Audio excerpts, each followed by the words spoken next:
Swayam Prabha. Digital India. Educated India.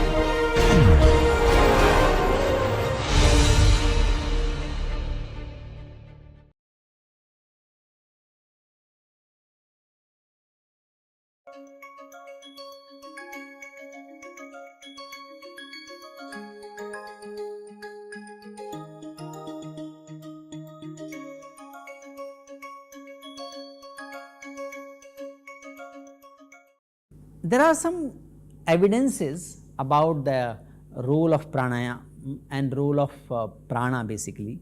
There are a lot of actually research studies on the impact of pranayam, but how to locate pran and how to study pran in an objective, verifiable and more positivist way, that is a big question, because it is subtle. It is not fully objective, and we can look at its impact. So, there are only inferential methods through which we can get sense of what prana is, and we can prove the existence of prana.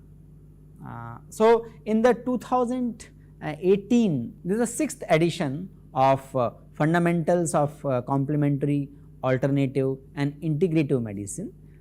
There is a chapter written by Staples.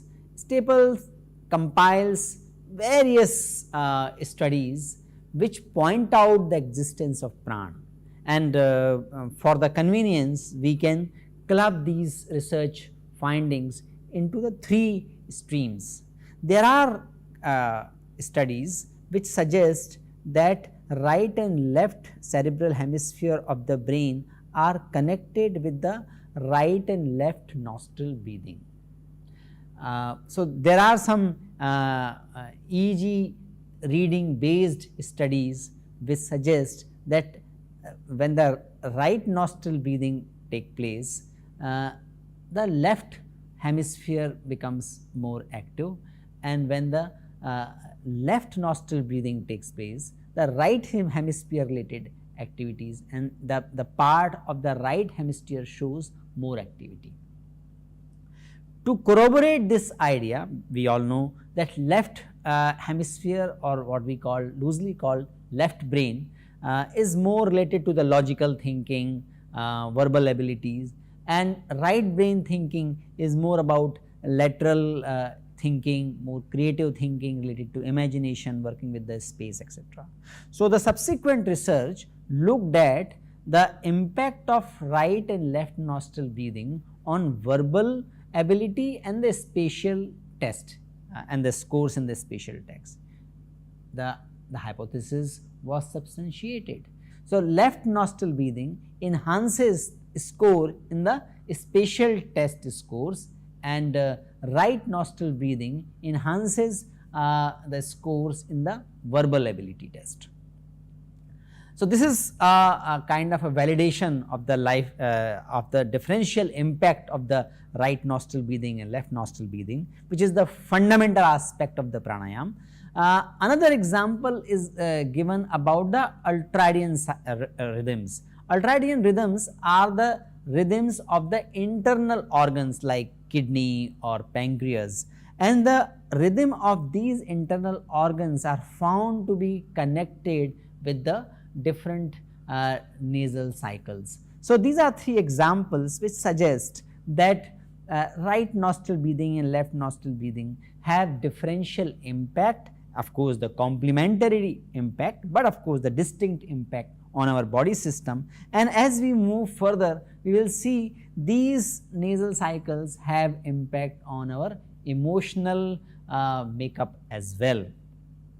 I remember I was offering this session to the group of doctors in IIM Ahmedabad, thanks to Dr. Rajesh Chandwani, who invited me to conduct this session for the doctors.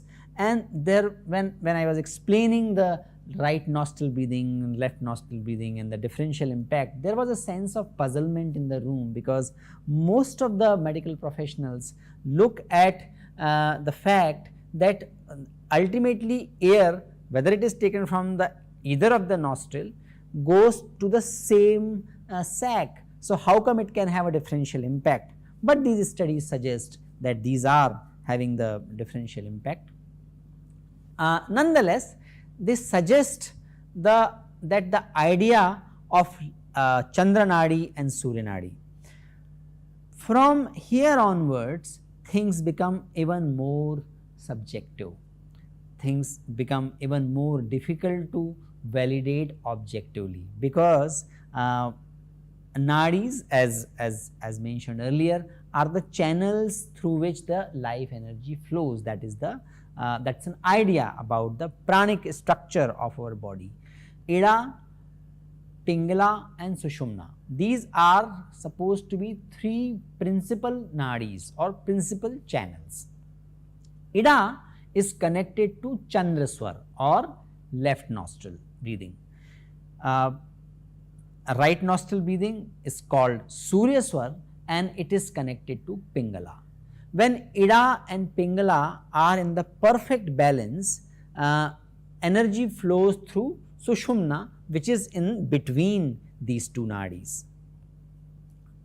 So, that is the next step in the pranic system, as explained in the yogic literature, as explained in many other literature, what was referred just now.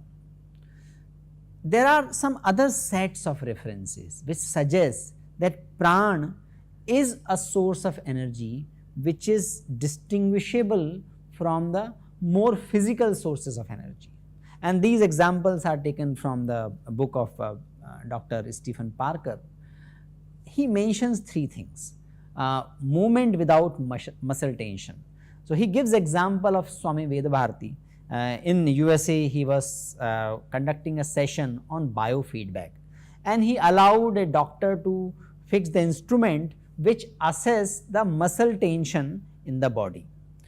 When the reading was seen by the doctor became a little puzzled, and afterwards he started chuckling, and Swami Vedabharati asked what is his amusement, why he is chuckling, and doctor said that your reading of the muscle tension is similar to that of a corpse, almost like a dead man has so low muscle tension. But here is Swami Vedabharati, who is standing, who is explaining the concept, who is using the blackboard, writing things, all normal activities, but muscles were so deeply relaxed.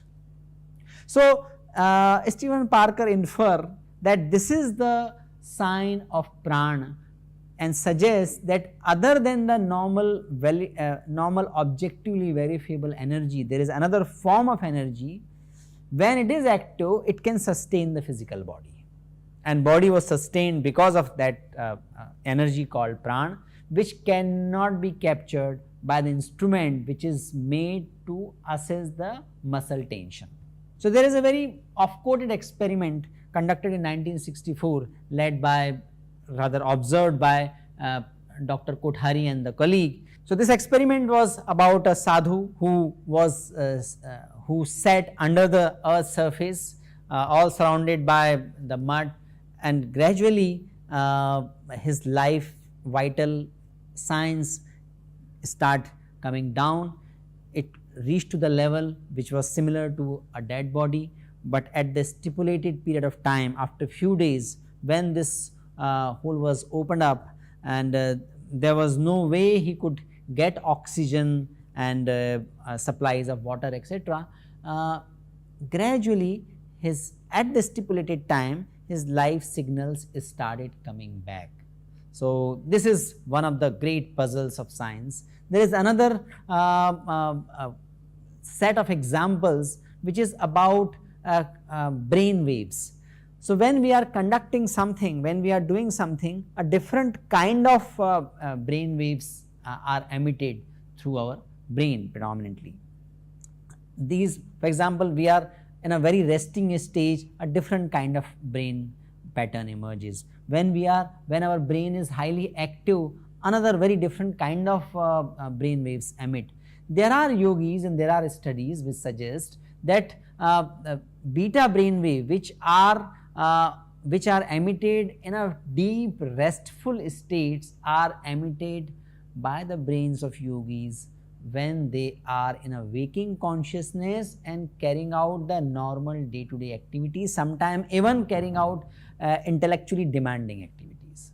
So, these examples suggest that the form of energy which is objectively verifiable is not the only energy available to us, and based on these we can infer that there is another form of energy which is not objectively verifiable as of now, and that can be called prana. That is why this beautiful picture taken from this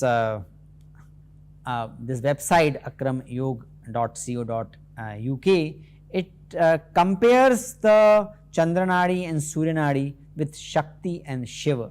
Shakti is the energizing aspect of self, Shiva is a reflection of the calming aspect of self, and left and right nostrils are connected to Chandra or Surya Nadi, and this is the pictorial representation, actually very symbolic and represented in a beautiful, with the beautiful symbol of Shiva and Shakti.